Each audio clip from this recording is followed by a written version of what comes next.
Hello everyone, I'm Freaky and welcome to the video. My friends, I want to try something different this time. This isn't me giving a rant, or top 10s, or reviews, or anything like that. I just want to share something that I think you guys will find interesting. And it is this. Did you know that every single thing in this world has a Wild West to it? Yeah, you heard me right. A Wild West. And I know what some people are going to say. They're going to say, Freaky, what do you mean, Wild West? Are you talking about cowboys and Indians and Western movies? And cowboy actors like John Wayne and Clint Eastwood? Are you talking about how some series of movies have a Western style episodes or pages or chapters in books and so on? No, none of those. I'm not talking about that. But those sort of things do come in later. I'm talking about everything in general and metaphorically. Now, let me ask you guys something. Why do you think the West was called the Wild West back in the day? You know, with cowboys, Indians, and outlaws with Jesse James, and those high noon duels, and train robbing, and all that stuff that the Wild West was known for. Well, think about this. When people came to the New World, or aka America, it was something new, and people was trying to make homes, and all that stuff that people was known for back in the day. And when all the pilgrims settled into America, it didn't really have any laws like we have today, and that's why it was lawless. It was the Wild West, and if you know all the stuff that they did in the Wild West, you know what to expect. But why did the Wild West come to an end? It was because they started to make laws and rules, and putting up fence posts to stop the cattle from going into other people's property. Because back in those days, it was very lawless, and you could basically do whatever the hell you want. But again, new laws came in, saying you can't do this, you can't do that. Outlaws was being brought in. Fence posts was put up to stop the cattle from coming into their property. The Wild West was becoming more civilized and becoming more fine-noted. They went from doing to whatever the hell you want to you have to follow the law. And that's basically what I'm talking about. And literally every single country, every single thing in this world has a Wild West to it. I mean, yeah, sure, it has a beginning, which was the Pilgrims, but its second stage was the Wild West. And every era of every country or whatever thing you can think of has a Wild West to it. Let me give you guys a few examples of what I'm trying to say. Let's have a look at the series Yu-Gi-Oh! Now, when you look at Yu-Gi-Oh! You can say that the first series with Yugi and Atem was the Wild Wild West of Yu-Gi-Oh! And you could look at the manga as the Pilgrims, like the manga came first, and then the anime came in, and that's where the game of Yu-Gi-Oh! Was born. But the thing is, Yu-Gi-Oh! Wasn't restricted to one set of rules. The game Yu-Gi-Oh! Had loads of different rules in the first series. There was Duelist Kingdom, there was Battle City, there was the Virtual World with the Deckmasters, there was Dungeon Dice, there was the Orichalcos and the Legendary Dragons, and the cards in Yu-Gi-Oh! In the anime was very overpowered, so much in fact that they had to change the rules of the cards in the real world compared to the anime version of the cards. And when it came to Battle City, this was when the rules of Yu-Gi-Oh! Was starting to take form, because the rules in Battle City is the rules that we play in modern day Yu-Gi-Oh! But saying that, even though that's the case, that we're playing Yu-Gi-Oh! All thanks to Battle City rules, there was other rules that we was playing Yu-Gi-Oh! Again, like the Virtual World, the Orichalcos and Legendary Dragons, etc, etc. I mean, you could call Duelist Kingdom the Pilgrims of Yu-Gi-Oh! But when it came to Battle City, this was when Yu-Gi-Oh! Took its stand, and these were the rules of Yu-Gi-Oh! That we was going to play from now on. And again, we did have other rules and so on in the first series of Yu-Gi-Oh! But when it came to GX and other series of Yu-Gi-Oh! They were basically playing the same rules like they did in Duelist Kingdom. I mean, especially in GX, because when it came to GX, I can't recall any other rules that they played in GX. And when it came to the other seasons, I know they had the Pendulum cards, which I'm not a fan of. There was the Synchros for the third series. There was the X-Seeds, and there was those blue ones, the Cybers or whatever they're called. And even though they would come up with new cards like those, they would always stick to the same rules, like we play today, and like in Duelist Kingdom. And over time, the people who made this game also fine-tuned the game as well, saying what's what and what cards are banned, and the field spell cards, rules, and illegal moves. And there's also the animation too, because when you look at Yu-Gi-Oh! Back in the day, they always try to make things all light and happy and all that stuff. And they got rid of the concept of death within the first season of Yu-Gi-Oh! And Yu-Gi-Oh! Was edited really, really badly back in the day. Now, I'm not sure what the series is like now, but years back, when it was on 4Kids, they edited out the guns, and instead of people dying, they created the Shadow Realm, and all that stuff. They were always trying to go through that light route for the kids, and over time, they did do that. And as the series went on, you could tell that they were fine-tuning the series. They made it more kid-friendly. There was no other rules. They just sticked to what works. And that was it. That was the Wild West of Yu-Gi-Oh! And it was the first series.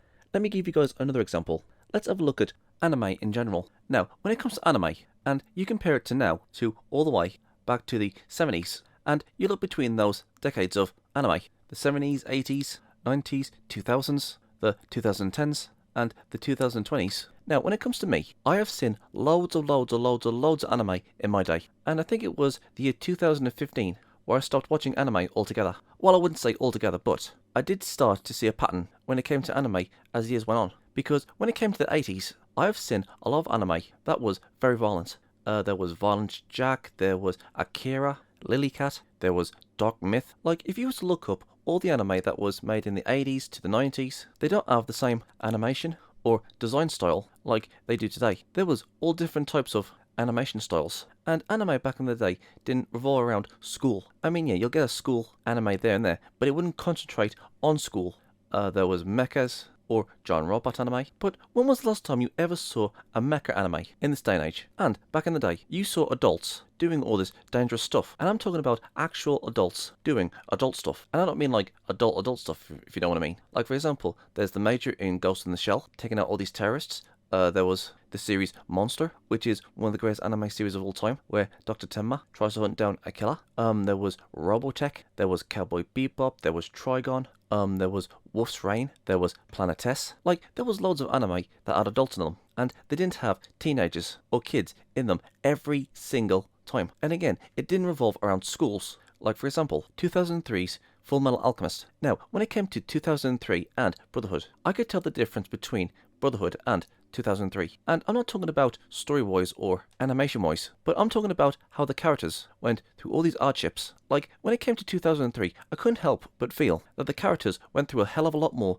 than what Brotherhood did. Like, it almost felt like the series was going against the Albert brothers in 2003. And in Brotherhood, it almost feels like the series is helping out the Albert brothers. And in 2003, nobody got what they wanted, like Roy not becoming Führer, and Ed and Elle didn't meet up with Renri again. But when it came to Brotherhood, everybody got what they wanted. What I'm trying to say is, anime these days seems to be more light-hearted and nice, and everything just goes your way. But anime back in the day, there was times when anime had the characters to make sacrifices, and they didn't always get what they wanted. And sometimes they didn't have that happily ever after. Sometimes. Like, there was loads of violence back in the day. There was guts flying about, there was blood. But if you was to compare today's anime to 10 to 20, 30, 40 years ago, you can see the change that anime has gone through. When you look at today's anime, everything seems to have its own way of saying, this is how you're supposed to react, this is how you're supposed to behave. You have to act a certain way. Almost like it's giving these kids who is watching anime on how to behave. What I'm trying to say is, anime back in the day had its Wild West. From the 80s to the 90s to the 2000s, those, in my opinion, was the golden age of anime. Well, I mean, it depends, because as the years went on, the animations became more nicer. But when the 2010s came along, I was starting to see a pattern. Like, there were kids, there were moe, there was fan service, they were always in school, and the same anime style in its animation. For me, the 80s to the 90s to the 2000s was the Wild West of anime, but it was also the 2000s when anime was starting to fine-tune itself, or, in this case, starting to lose its Wild West. Yes, the 2000s was the peak of anime, but it was also the downfall of anime, because they would crank out the same characters, the same animation style, the same location, the same moe look, the same fan service. Okay, not exactly, but you know what I'm trying to say. It was almost like I was watching the same thing over and over and over again when it came to anime these days. And yes, don't get me wrong, I know these days there are anime that's coming out that revolves around fantasy realms, something similar to Final Fantasy, like in the Dark Ages. That's what I've started to notice these days. So yes, I know they're trying some new stuff, but most of the time, the characters are always the goddamn same. It's almost like they're afraid to try anything new. So yeah, the 80s, 90s, and the 2000s was the Wild West of anime. And it doesn't revolve around anime, but it also happens in other things, like YouTube for example. Because when it came to the Wild West of YouTube, you could put almost anything on YouTube back in the day, before the year 2015. Well, at least I think so. Anyways, there was loads of abridged series. You can put clips from movies or games or whatever into your videos without the worry of somebody copy striking you. And back in the day, there was so many videos on YouTube. There was abridged series, there was AMVs, using music from already existing authors and putting clips to them. YouTube before 2015 was the Wild West of YouTube. From its creation to before 2015, or it could have been before that. Anyways, back then, YouTube was the Wild West, where it barely has any rules. You could do or say anything. But these days, we've got so many rules, and even talking about a certain thing will get you into trouble. Heck, you're not even allowed to swear, or you'll get demonetized. It's when the rules started to kick in on YouTube is when the Wild West of YouTube started to die. Every age of something has a Wild West to it, or it doesn't have any rules or have any laws. Yes, it has a beginning, a pilgrim age if you will, but it's the Wild West is where the fun begins. Think about it. The first season of Yu-Gi-Oh was fun. Anime back in the day was all over the place, back in the 80s, 90s and 2000s. There's YouTube back in 2006 all the way up to 2015, where you can post almost anything. You see, when you're in a place or you find something new, there's always going to be no rules or laws telling you what you can and can't do, but when rules settle in, that's where the Wild West dies. And yes, I know sometimes rules are there to help us stay safe and keeps us from doing anything stupid, but at the same time, rules can be more, restrictive and stops us from taking more steps. So it is a mixed bag when it comes to rules. So I'm going to say this. Whenever a new age comes along, something new, it's going to have a Wild West. So enjoy it while it lasts, because Law and Order will always come in and take away the fun you once had. Just like with Yu-Gi-Oh, just like with anime, just like with YouTube, or Junji Ito's work, it can be absolutely 100% anything. And it's that age of Wild West where there's no rules or laws that restricts you from doing anything. That is the best part of that era. So what do you guys think? Am I right? Am I wrong? Do you find this idea of the Wild West and everything fascinating? Is there an era of Wild West in other things? Please let me know in the comments below and let's get a discussion going. I'm Freaky. Peace out. And please don't forget to check out my other social medias. Please go and check out my alternative video platforms, Rumble, Odyssey, BitChute, Twitch, and please come and hang out on my Discord server. We can play games, have a movie night or a series night, or you can watch me play a few games. And if you guys have any suggestions of any videos you want me to react to, or any video ideas in general, you can tell me on my Discord. I'm also on Twitter, Gab, Getter, and Paula. I'm on Locals, Tumblr, Minds, and if you guys want to support me, please go and check out my Subscribestar. It's like Patreon, but better. All these things are in the description box below, so please go and check them out and subscribe to them. I'm Geek Freak. Peace out.